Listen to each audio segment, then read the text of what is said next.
You're listening to the Good Question Podcast with Richard Jacobs. Our goal is to make each of our guests exclaim, that's a good question. I don't know the answer.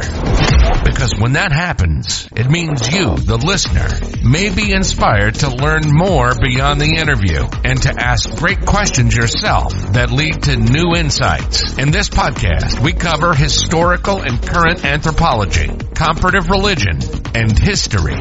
Welcome, and let's get started. Hello, this is Richard Jacobs with the Good Question Podcast. My guest today is Dr. Chad Nowlin. He's the founder of NRG, like energy, and the creator of the Keystone Reset for systemic root cause pain relief. So this should be very interesting. We're going to talk about musculoskeletal health at work and in people's lives, and probably what causes pain and how to relieve it. So we'll go through all of that. So welcome, Chad. Yeah, appreciate it. Thanks for having me on. Yeah, let's start with your background. I don't mean to be pain, but how did you get into this industry? Yeah, that's a fair question. I came up through the normal channels, undergrad, grad school, which, was converted over to a doctorate level program a while back. And, but kind of rewinding past that, I was working with my dad. He built custom homes, and I was working with him. We built a house for a physical therapist, and he's who kind of gave me some direction there. I was into the sciences, anatomy, biomechanics. I didn't really know what that meant at the time. I was probably 19 or 20 at the time. And so he just kind of said, hey, why don't you check into this, see what you think. Started doing some observations, some shadowing, and, just decided, I think this is something that I think I might want to do.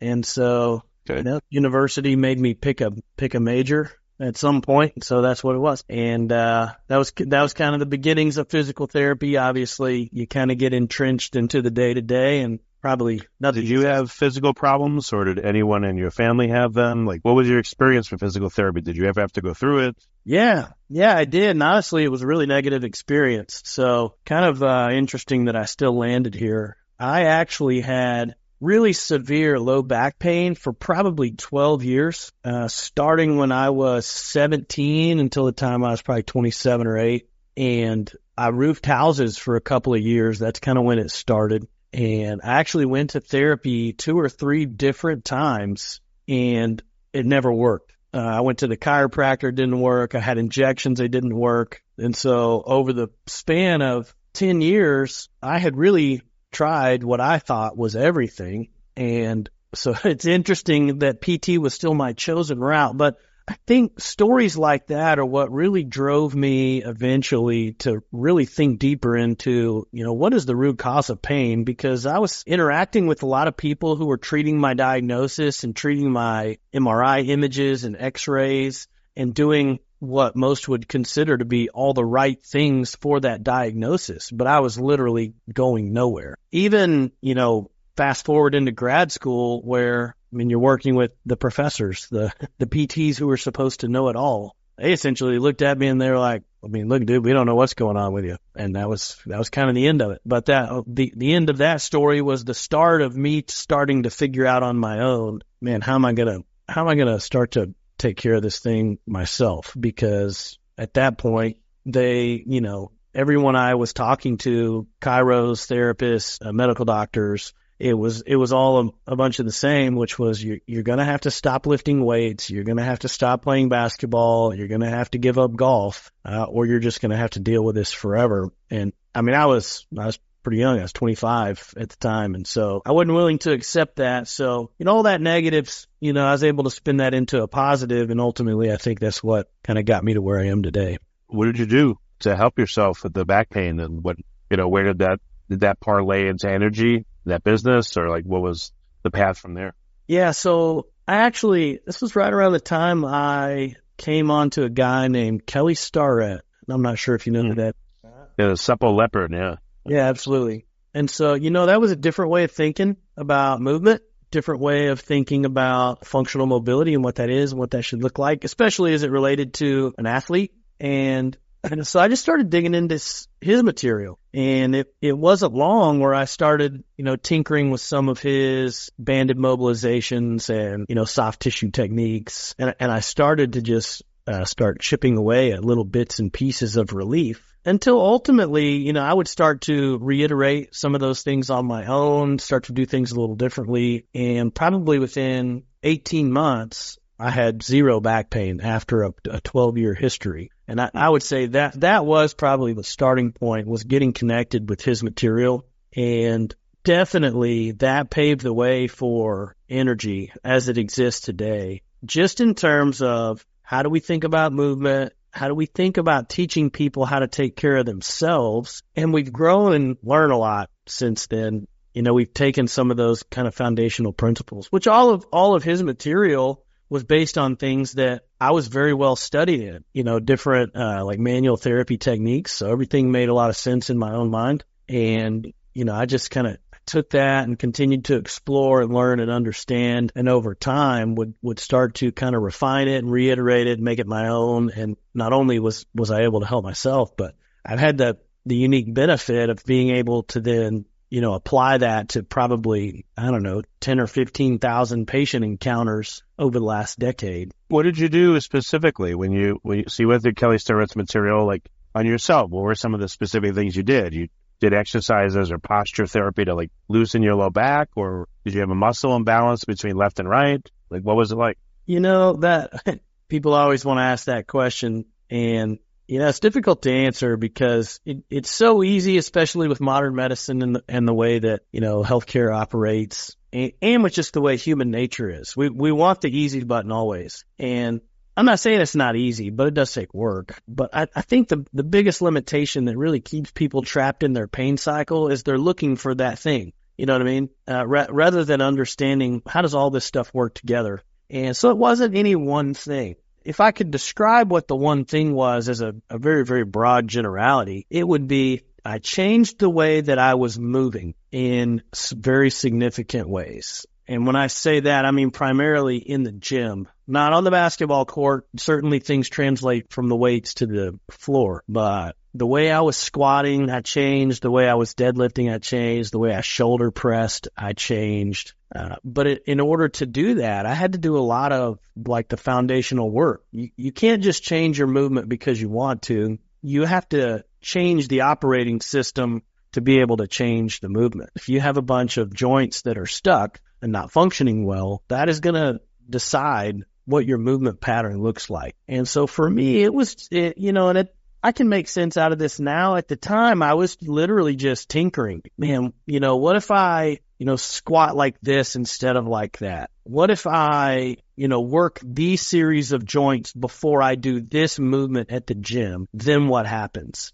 And so I was getting a lot of dose response and a lot of cause and effect from the things I was just experimenting with in the movement and mobility space that ultimately led me to a place of pain freedom, not because of I corrected this one thing or, this mobilization was where all the magic happened. It really was a zooming out and just creating a better understanding of what should movement look and feel like. And then figuring out what are all the different areas that I could zoom in on and make small changes in to get the best result. And so that's a good way of looking at it. I go to the gym like 3 days a week and I see people like with horrible form, and I'm not saying I'm the model of form, but I try. I always ask if I have a personal trainer, I always ask him, am I doing this right? He's like, oh, keep your elbows in, keep your shoulders back, squeeze this, blah, blah, blah.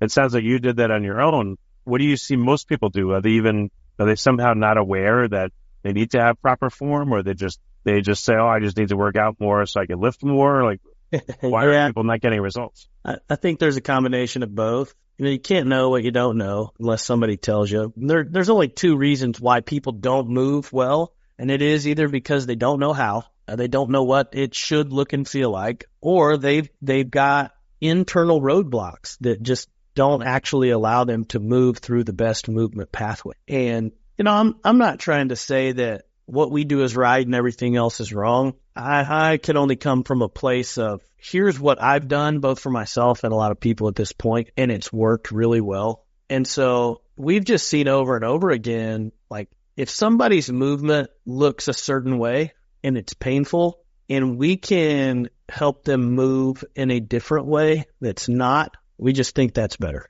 You know what I mean?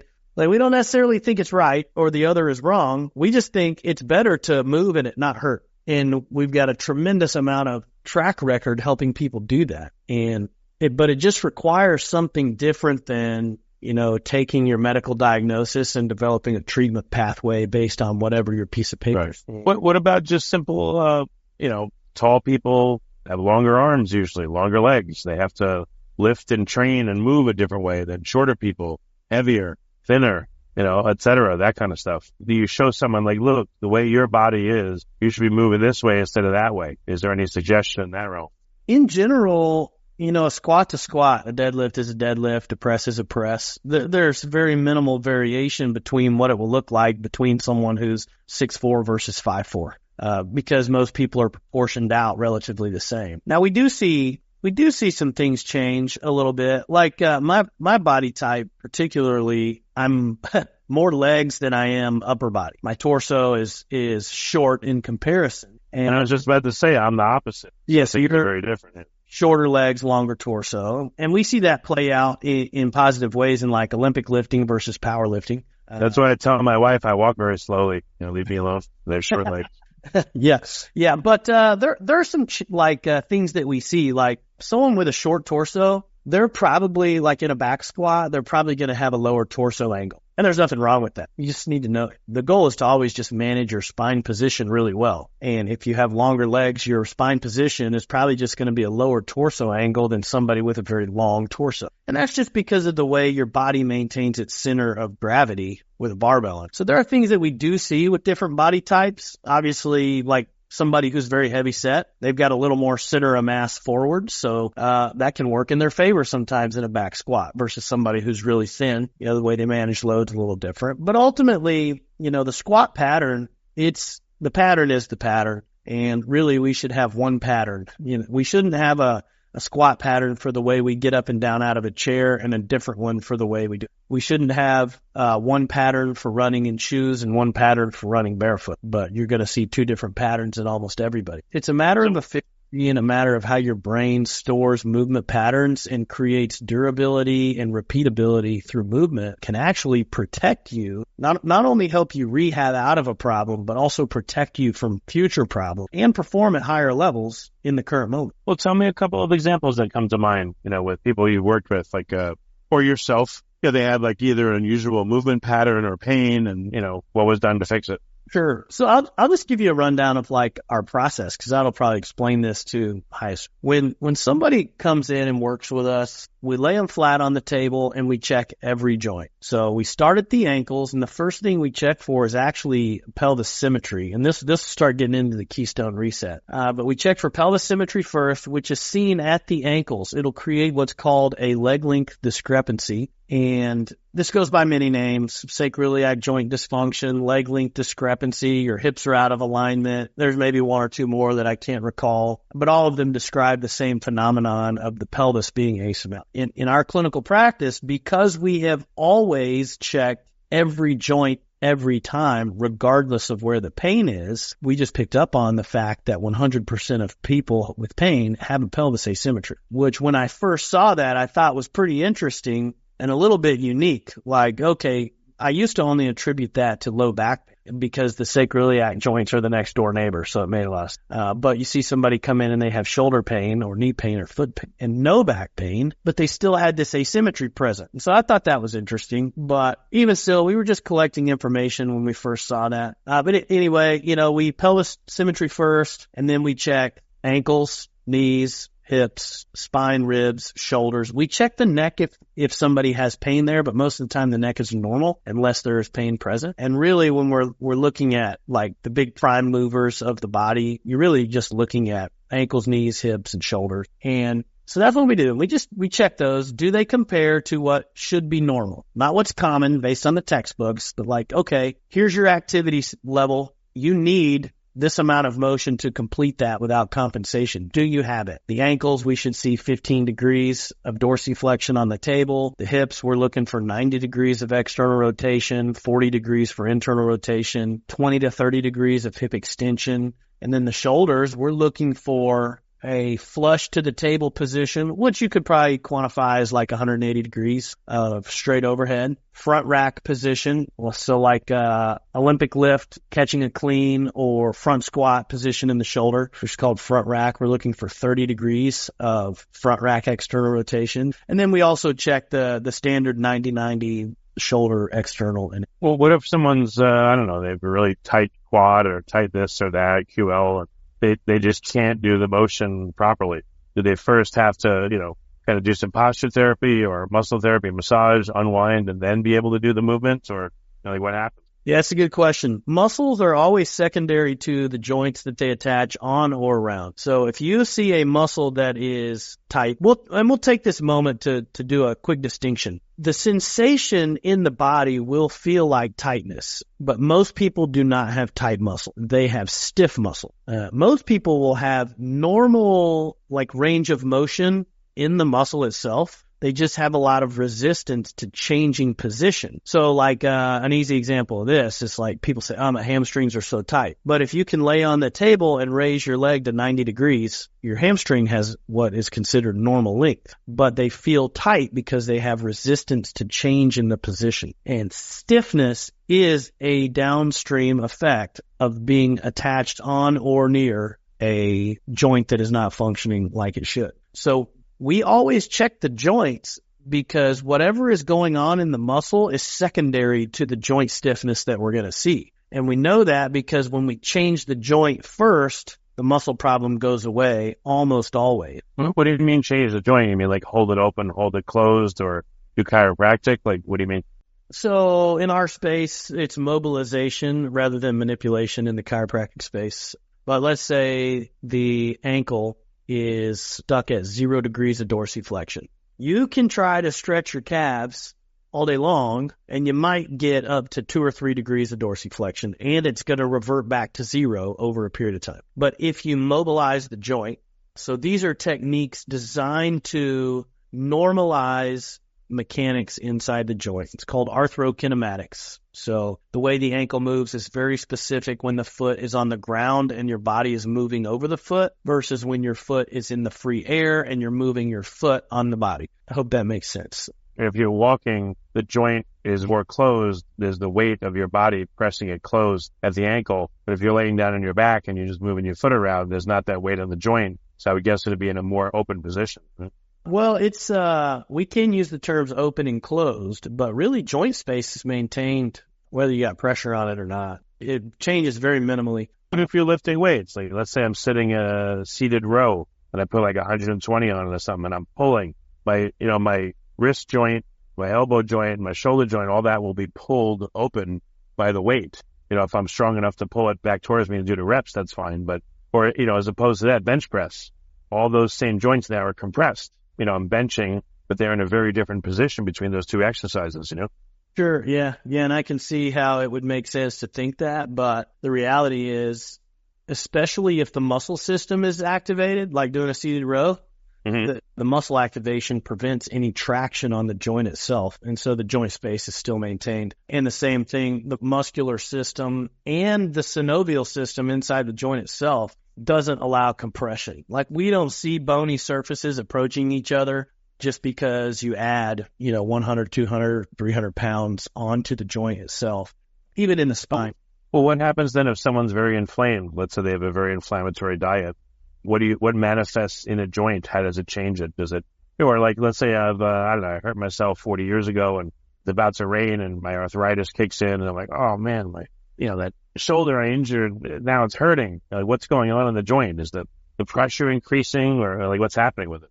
Yeah, there's a lot packed into that conversation. Obviously, diet is huge. It's one of those things you've probably heard before. Genetics might load the gun, but lifestyle pulls the trigger. You may be predisposed to something like that. You may have taken damage to a joint 40 years ago, and now there's some problems in there. The real problem is that you didn't take care of it like you're supposed to 40 years ago and over the last 40 years, and so that's why these things happen. But obviously, joint spaces do degrade in the presence of that process. because we do see bone on bone. We do see arthritis, come way off the rails, and people need joint replacements. We're not saying they don't. But, in a normal human being, even who has pain, even who has arthritis, most people shouldn't even know they have arthritis. They just get imaging way too early in the diagnostic process because medical professionals don't know what to do with pain, so they just image it. In any case, we're not looking for any reasons to remove control from the patient or the client, whatever you want to call them. We're trying to hand control back. And so, as soon as something like my arthritis or my image or my, disease or something enters the conversation, we just have an honest conversation to look. It's like, do you want surgery? It's a yes or a no. And if it's no, then you have to just cast aside all these things that you think you know about pain and just take a moment to consider what are the things that I can control. And we just have to start there. And once you hand control back to somebody and you show them that they can make real progress in the way they feel very quickly, and it only gets better the more they do it, it's easy to create buy-in, And so, the rain's coming and the joint gets stiff. There's a pressure system problem going on there, probably because the joint is, the internal space has changed over time. But really what we're looking at is we're taking people who are stuck in a chronic pain cycle, it doesn't matter what the joint is, who've tried all these different things that they think should have worked. And we just give them a new perspective on what is pain, why do you have it, and how do you use that pain to navigate your way to what we call pain freedom, which is better. Debt relief in financial terms is the minimizing of debt to some degree. And debt-free is a period of time where you do not have any debt. But debt freedom is a strategy to never accumulate debt ever again. And if we transfer that over to pain relief is the minimizing of pain to some degree. Pain-free is a period of time where you have no pain. But pain freedom is knowing exactly what to do and when to do it and how to do it so you don't ever have to get stuck with pain again. Nobody's going to be painless 24/7, 365 if you're going to live a life worth living. But it doesn't mean you have to be stuck with it, and it doesn't mean you have to cede control over to all the professionals every chance. You should have enough tools in your toolbox to really take a good crack at taking care of yourself before you make the choice. Yeah, what's an example I know everyone's different, I know. But is there a simple pain that people get in common, and what could they do about it? You're using, let's say, your protocol to relieve it. Yeah. Any example we can give listeners? Sure. And first, I'll say people are different in the fact that maybe the way they got their pain was different, and maybe their goals for getting rid of it are different, but nobody's a special snowflake. I mean, the human frame is knit together the same for pretty much everybody, barring the few anomalies that do exist out there. And so when we see problems, we see the same problems over and over and over again. We see the same patterns of restriction in the ankles and the knees and the hips and the shoulders, and we see the same movement errors that they create over and over and over and over. Out of the last 1,000 clients, we've probably seen maybe 2 or 3 that have normal ankle dorsiflexion. So most people are walking around on ankles that move more like a brick and less like an ankle. And so it's easy to start pinning this stuff down into simple strategies for what you do. And at the bare bones basics, you should have a mobility screen that just compares what your body currently has available to what it should have available. And that gives you a snapshot of, okay, well, what are the things you need to be working on? And maybe it's an ankle, and maybe it's a shoulder, maybe a couple different things in a couple different places. But the most important thing about identifying what joints need to be worked on is not working the joints. It's taking that joint after you've improved its ability to move and using it. Use it. You have to coach that new position into the movement, either internally for yourself or have somebody help you do it. Because if you don't use it, you what? Yeah, well, not necessarily lose it, but you'll lose mobility, you'll lose function, you'll lose strength, you'll lose all kinds of stuff. Yeah, and that principle is it is so true because we see people all the time. Well, I stretch so much and I feel like I'm starting over every day. Or, I do all the right mobilization, but I just feel like I'm always 2 steps forwards and 2 steps back. But the truth is, if you allow new motion to happen, you have to use it frequently and consistently and intentionally for your body to normalize that as the new normal. So, for instance, if someone has a very tight ankle, they feel like they can't flex really well.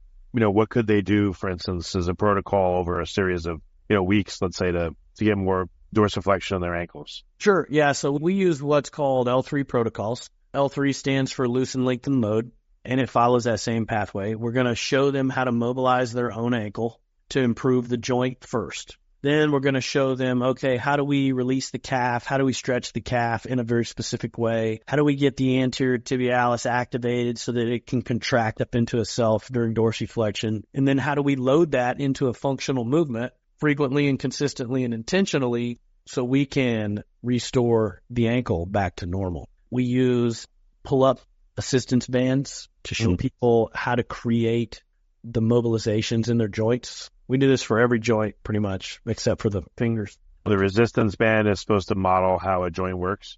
Well, you can force the joint into a better position with a band that has a lot of force behind it. So you can use the bands to help the joint mimic normal arthrokinematics and actually create change in what's called the joint capsule. The joint capsule is the target of all manual therapy, pretty much.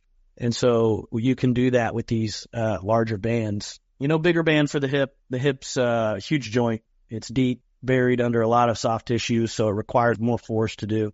You can use smaller bands for ankles, wrists, and shoulders. The knee's another one that requires a big band, but ultimately band work. And, we use simple tools like mobility balls or foam rollers. We use them a lot differently than most inside of this process. But ultimately, you just got to have a strategy. One, you got to screen it out. Most people's ankles don't hurt, but they don't work like they should. And that's one of the biggest mistakes in musculoskeletal health is people think that because it doesn't hurt that it's normal. And that's almost never the case. Yeah, I learned that most people's Achilles tendon is shortened chronically because their shoe, it'll be thicker in the back. So I got zero drop shoes for a while. And then I went to sandals that were supportive for 6 months to strengthen my feet. And then, I went to these zero shoes where it's just pretty much no support. It took a while to get used to it, but when I did, everything was a lot stronger and better. But it took probably a year. Yeah, no doubt. I had a very, very severe ankle injury when I was 22. And, when I came out of my boot, this was after a year being in a boot, I was in a Brooks Beast, which is probably one of the highest levels of motion control shoes that you can get, plus a custom orthotic. I don't even know how my foot fit in the shoe looking back at this point. But over a period of about 4 years, I transitioned out of big shoe, big orthotic into just big shoe, down into a neutral shoe or a stability shoe, then a neutral shoe, and then a shoe with less stack height, like a heel to toe drop, actually, and finally into barefoot shoes, which is what I spend almost all my time in now. You can get there in an intelligent way.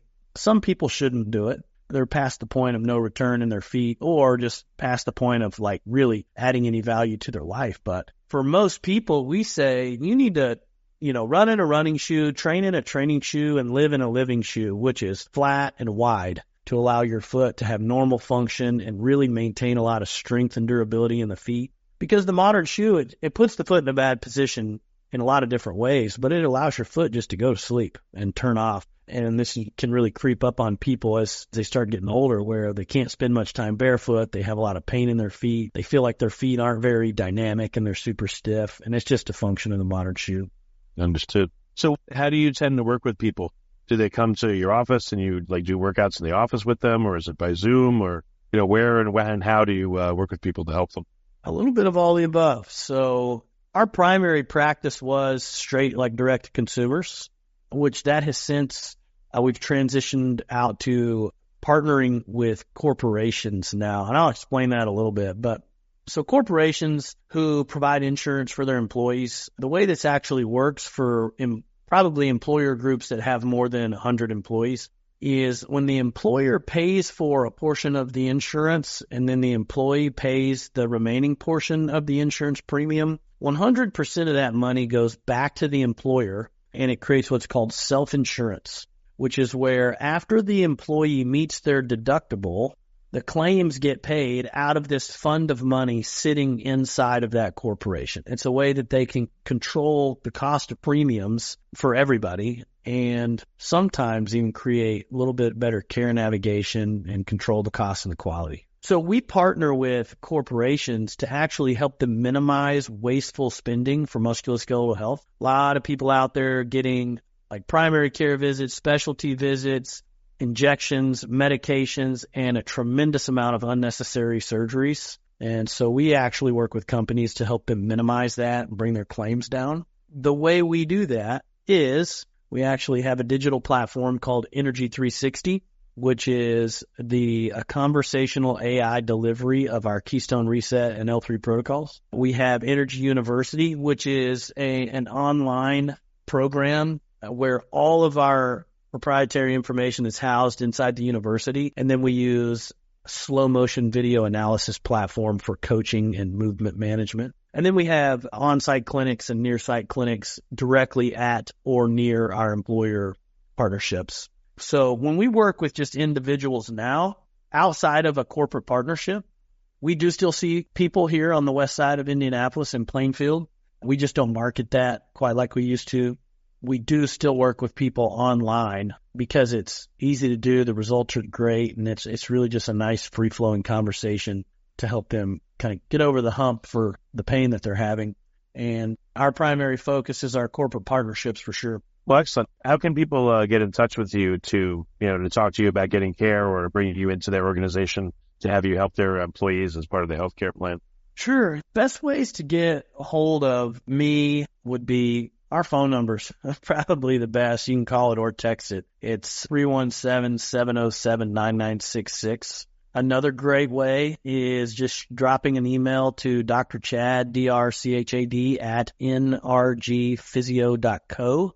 And those are both great ways. And, if you're a listener and you work for a company who you think is forward thinking, that might be looking for something like this, those two things are great connects as well. I will say probably our primary doorway into employer groups is through their health benefits consultant. So if you're listening to this and you're a benefits consultant, happy to chat for sure. And then one of our primary targets right now is actually working with hospital systems. Now, they have a tremendous amount of problems current and on the forefront that we're looking to help them solve. There are a lot of different ways to collaborate and help keep people healthy there, but that's probably the best couple of ways. You can also find me on Instagram if you just want to get the lowdown on kind of how we think about movement and pain and longevity and best ways to take care of yourself and start really just reshaping your mindset on how to think about navigating pain and life and self-care and longevity. Instagram's a great place to do that. That's at Dr. Dr. Chad R. Nowlin. Well, very good. Chad, thanks so much for coming on the podcast. I really appreciate it. Absolutely, man. Appreciate you having me on. Thank you for listening to the Good Question Podcast. Please email support@thegoodquestionpodcast.com if you have any referrals to great guests for us to interview. Visit thegoodquestionpodcast.com to hear more interviews. And please help us spread the word by rating and reviewing us on Apple Podcasts, iTunes, Spotify, YouTube, or wherever you listen to this podcast.